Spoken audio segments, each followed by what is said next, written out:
ناظرین، بریک سے پہلے ہم بات کر رہے تھے ڈاکٹر سلمان نسیم عادل کے ساتھ بون میرو ٹرانسپلانٹ کے متعلق. آئیے بات چیت کا سلسلہ آگے بڑھائیں. ڈاکٹر صاحب، جیسے کہ بات ہو رہی تھی بون میرو ٹرانسپلانٹ کی، تو کیا اس کی اقسام بھی ہوتی ہیں؟ جی بالکل. جب ٹرانسپلانٹیشن شروع ہوا تھا تو اس وقت تو صرف ایک ہی ٹائپ ہوتی تھی، اس کو ایلوجینک ٹرانسپلانٹ ہی کہتے تھے. ایک انسان سے دوسرے انسان کو جو بون میرو دیا جاتے ہیں وہ ایلوجینک بون میرو ٹرانسپلانٹیشن کہلاتا ہے. یعنی دو لوگ انوالوڈ ہوتے دو تھے. لوگ انوالو ہوتے ہیں، ایک ڈونر جو دینے والا اور ایک مریض جو ریسیپینٹ ہے. جی. اس کے علاوہ براڈلی اگر ڈیوائڈ کریں تو ایک تو ایلوجینک ٹرانسپلانٹیشن ہے اور ایک کیٹیگری جو آٹولوگس ٹرانسپلانٹیشن کہلاتی ہے. اور آٹولوگس جیسا آٹو نام سے ظاہر ہے کہ انسان کے اپنے ہی سیلز جو ہیں وہ نکال لیے جاتے ہیں اور اس کے بعد اس کو علاج کیا جاتا ہے، کیموتھراپی دی جاتی ہے. اور وہ سیلز پہلے اس لیے نکال لیے جاتے ہیں کہ اگر وہ دوائیں پہلے دے دی جائیں تو جو اسٹیم سیلز اس کے انسان کے اپنے ہیں وہ خراب ہو جائیں گے. تو ان ہیلدی اسٹیم سیلز کو پہلے پریزرو کر لیا جاتا ہے، اس کے بعد اس کو دوا دی جاتی ہے اور پھر وہی اسٹیم سیلز اس کے اپنے اس کو ری انفیوز کر دیے جاتے ہیں، جس کو آٹولوگس ٹرانسپلانٹیشن کہتے ہیں. ان ٹرو سینس وہ ٹرانسپلانٹیشن نہیں ہے. ان ٹرو سینس تو وہ بیسیکلی ہائی ڈوز کیموتھراپی کہہ دیں اس کو، یا اسٹیم سیل ریسکیو کہلاتا ہے وہ کہا جاتا ہے. لیکن براڈلی آٹولوگس اور ایلوجینک ٹرانسپلانٹیشن میجر کیٹیگریز ہیں.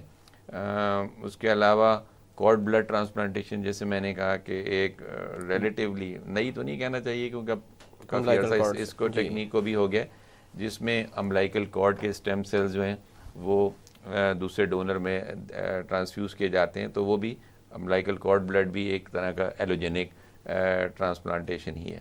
اچھا ڈاکٹر صاحب، کارڈ کے اندر جو بلڈ ہوتا ہے اس کی کوانٹٹی تو اتنی زیادہ نہیں ہوتی. بالکل ڈیفینیٹلی یہ میجر لمیٹیشن ہے. آپ نے بالکل ٹھیک کہا، یہ میجر لمیٹیشن ہے ٹرانسپلانٹیشن کی، کیونکہ کارڈ بلڈ میں تو کوئی 50 ml 60 ml کے قریب بلڈ ہوگا. اس کے اندر سے ظاہر ہے جب والیوم کم ہوگا تو اسٹیم سیلز کی ییلڈ بھی کم ہوگی. تو یہ میجر لمیٹیشن اسپیشلی اس صورت میں کہ جب کارڈ بلڈ کسی بڑے انسان کو دیا جائے تو اس کی ریکوائرمنٹ ظاہر ہے اور زیادہ ہو جائے گی. اگر کوئی چھوٹا بچہ ہے تو اس کے لیے تو کارڈ بلڈ شاید کام چل جائے، لیکن بڑے لوگوں کے لیے میجر لمیٹیشن ہے. تو اس صورت میں پھر کیا ہوتا ہے کہ بہت سارے کارڈ بلڈ یونٹس کو جمع کیا جاتا ہے. اسی طریقے سے کہ جیسے کہ اگر کسی انسان کو بہت بلیڈنگ ہو جائے اور اس کو 10-12 یونٹ بلڈ کے دینے ہو تو پھر وہ 10-12 لوگوں سے بلڈ جمع کر کے دیا جاتا ہے. اسی طریقے سے اگر کارڈ بلڈ کی ریکوائرمنٹ زیادہ ہے تو پھر بہت زیادہ کارڈ بلڈ یونٹس چاہیے ہوں گے اس والیوم کو میچ کرنے کے لیے جو کہ ریسیپینٹ کی ریکوائرمنٹ ہے. اب ظاہری بات ہے یہ لمیٹیشن ہے کیونکہ پھر اتنے سارے کارڈ بلڈ آپ کو ویسے ہی میچ مشکل سے ملتا ہے، انسان میں میچ مشکل سے مل رہا ہے. پھر اگر آپ کو 10 کارڈ بلڈ یونٹ چاہیے تو پھر آپ کو 10 میچز چاہیے. تو اٹ از ڈیفینیٹلی یہ اس کی میجر لمیٹیشن ہے. However, وہ لیکن میرے خیال سے بچوں میں اس کو پھر بھی کارآمد طور پر استعمال کیا جا سکتا ہے. چھوٹے بچوں میں ڈیفینیٹلی وہ کارآمد ہے. اور پھر ابھی ہم آگے چل کے بات کر لیں گے کیونکہ وہ اس کی امیونٹی ان سیلز کی اتنی نہیں ہوتی ہے، وہ ریلیٹیولی بینائن سیلز ہوتے ہیں کارڈ بلڈ کے. ابھی ان کو اینٹیجنک ایکسپوجر نہیں ہوا ہے، دنیا میں آئے نہیں ہے باہر. تو اس لحاظ سے ان میں ایک کمپلیکیشن ہوتی ہے گرافٹ ورسز ہوسٹ ڈیزیز، جو وہ اس کم ہوتی ہے اگر کارڈ بلڈ استعمال کیا جائے کیونکہ وہ جو ٹی سیلز ہوتے ہیں وہ ذرا ریلیٹیولی میرے خیال سے سب سے خطرناک پیچیدگی جس کو آپ کہہ سکتے ہیں. ایگزیکٹلی. تو وہ اس کا امکان ہوتا ہے کارڈ بلڈ ٹرانسپلانٹ. ڈاکٹر صاحب، پاکستان میں بھی بون میرو ٹرانسپلانٹ کیا جا رہا ہے. یہاں پر کون سی طرح کا یا کون سی قسم ہے جو کہ اپنائی گئی ہے کرنے کے لیے، اور یہ کتنا مہنگا علاج ہے؟ بالکل. دیکھیے پاکستان میں بہت زیادہ پرانا نہیں ہوا ٹرانسپلانٹیشن، ریلیٹیولی نیو کہہ سکتے ہیں.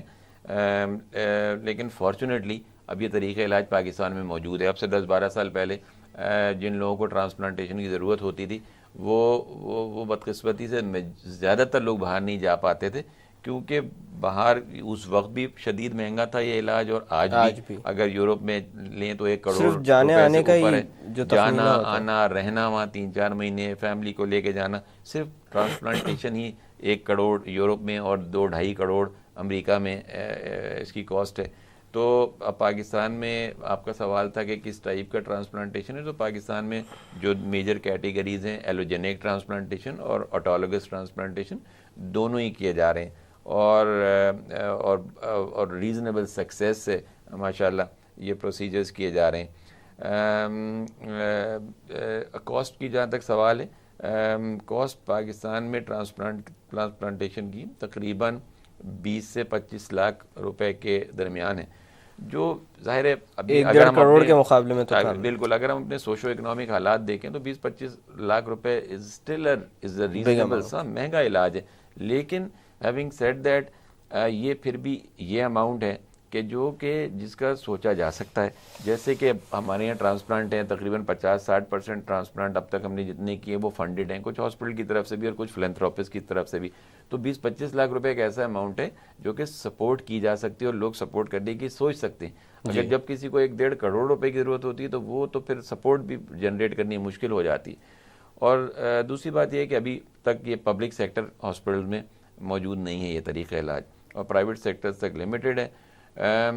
لیکن یہ بات ضرور ہے کہ پاکستان فارچونیٹلی ان ملکوں میں سے جہاں پر فلینتھروپک سپورٹ بہت زیادہ ہے. تو ہمارے یہاں جو جینوئن کیسز ہوتے ہیں جو کہ اچھی طریقے سے اپنے کیس کو پروجیکٹ کرتے ہیں، لوگوں کے سامنے لے کے جاتے ہیں، تو وہ بہت حد تک جو ہے ان کو پارشلی یا فلی فنڈ ہو جاتا ہے ٹرانسپلانٹیشن. بالکل آپ نے صحیح فرمایا. میرے خیال سے ہماری قوم کی ایک کوالٹی ہے کہ دل بڑا ہوتا ہے، Exactly. اور شاید اسی لیے ہم لوگ اپنے اعمال کے باوجود عذاب سے بچے ہوئے ہیں. بالکل ٹھیک ہے آپ نے. اچھا ڈاکٹر صاحب، کون سی ایسی بیماریاں ہوتی ہیں جن میں یہ طریقہ علاج اپنایا جاتا ہے؟ کیونکہ ایک خیال یہ پایا جاتا ہے کہ صرف کینسرز یا بلڈ کینسر جو ہوتا ہے اس کے اندر، کیونکہ اس کی بھی بہت ساری ٹائپس ہوتی ہیں، بالکل اسی کے اندر بون میرو ٹرانسپلانٹ کامیاب ہوتا ہے. کیا واقعی ایسا ہے؟ ایسا ہے بھی اور نہیں بھی ہے. مثلاً یہ کہ لیوکیمیا اور کینسر میں اس لیے زیادہ لوگوں کو اس کے بارے میں معلوم ہے کیونکہ جو لوگ لٹریچر میں جاتے ہیں یا انٹرنیٹ پہ چلے جاتے ہیں تو میلیگننٹ ڈیزیزز کا زیادہ ذکر ہوتا ہے. اور اس کی ایک وجہ ہے وہ یوں کہ اور یہ ایک ڈائلیما بھی ہے جو میں ہمیشہ اپنے اسٹوڈنٹس کو بھی بتاتا ہوں اور ذکر لوگوں سے بھی کرتا ہوں کہ ایک ڈائلیما ہے کہ ویسٹ میں فائنینسز ایشو نہیں ہے، کیونکہ یا تو انشورنس ہے یا اسٹیٹ پرووائڈ کر رہی ہے یا کہیں وہاں پر فائنینسز ایشو نہیں ہے، لیکن وہاں پر وہ بیماریاں زیادہ ہیں جو ٹرانسپلانٹ سے ریلیٹیولی کم کیور ہوتی ہیں. مثلاً کہ blood cancer, leukaemia, myelodysplastic syndrome, وہ وہاں پر زیادہ ہیں. On the other hand Pakistan میں جہاں پر cost major issue, major hurdle بن جاتا ہے اکثر اوقات ٹرانسپلانٹ کے لیے، وہاں پر وہ بیماریاں زیادہ ہیں جو ٹرانسپلانٹیشن سے ہمیشہ کے لیے کیور ہو جاتی ہیں. مثلاً اے پلاسٹک انیمیا اور تھیلیسیمیا جو ان کا واحد کیوریبل علاج ہے ہی ٹرانسپلانٹیشن، وہ اس پارٹ آف دا ورلڈ میں زیادہ ہیں. یہاں پر کیوریبل بیماری ہیں لیکن یہاں پر فائنینسز آڑے آ جاتے ہیں.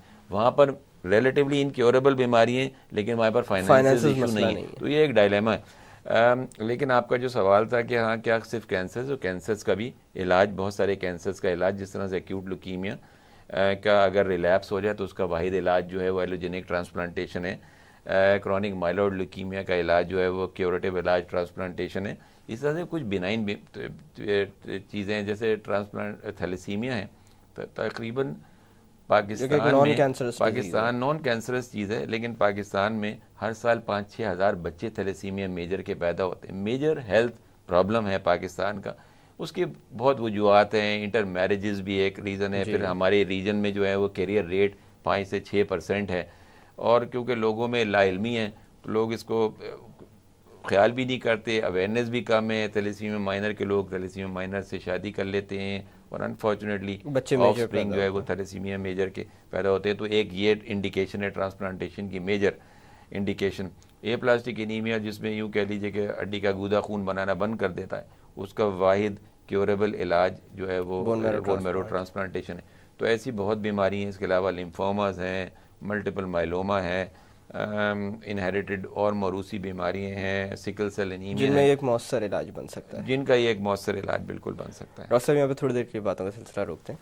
ناظرین وقت ہو ایک چھوٹی سی کمرشل بریک کا. بریک سے واپس آ کر بون میرو ٹرانسپلانٹ کے متعلق مزید بات کی جائے گی. Keep watching the health show.